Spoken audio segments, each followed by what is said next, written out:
কিন্তু যদি খালেস দিলে তওবা হয়, আল্লাহ রাসূল সাল্লাল্লাহু আলাইহি ওয়াসাল্লাম বলেন সব সাক্ষী আল্লাহ তাআলা খতম করে দেন। আনসাল্লাহুল হাফাযাতা, ওই যে ফেরেশতা, তাদেরকে আল্লাহ পাক তাদের ব্রেন থেকে আউট করে দেয়, তারা ভুলে যায়।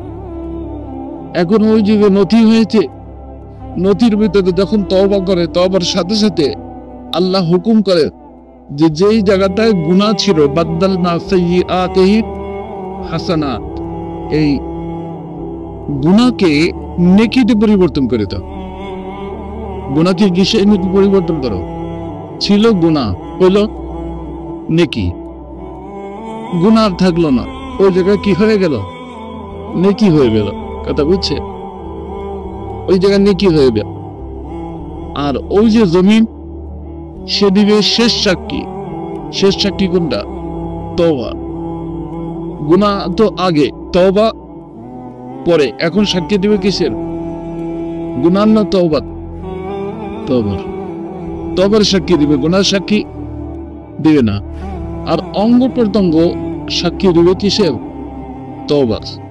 তো এই সব সাক্ষী মিটে যায়, খতম হয়ে যায় কিসের বরকতে?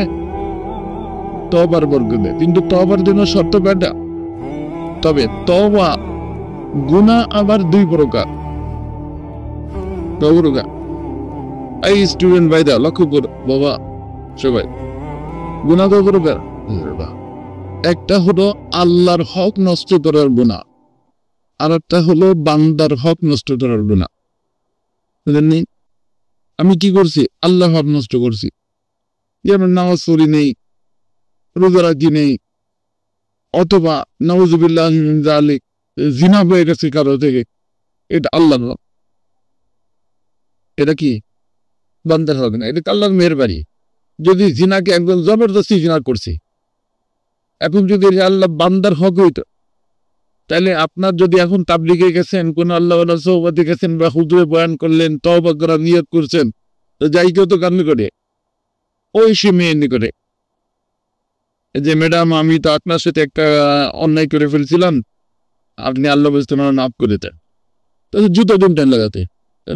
এই জন্য আল্লাহ পাক বান্দার ইজ্জতের হেফাজতের জন্য আল্লাহ বলছি বান্দার হক, এটা আমার হক, তোমার আমার নিকটে আসতে দেরি, আমার মাফ করতে দেরি হবে না। আল্লাহ নিকটে পেলে আল্লাহ মাফ করে, কথা বুঝছে?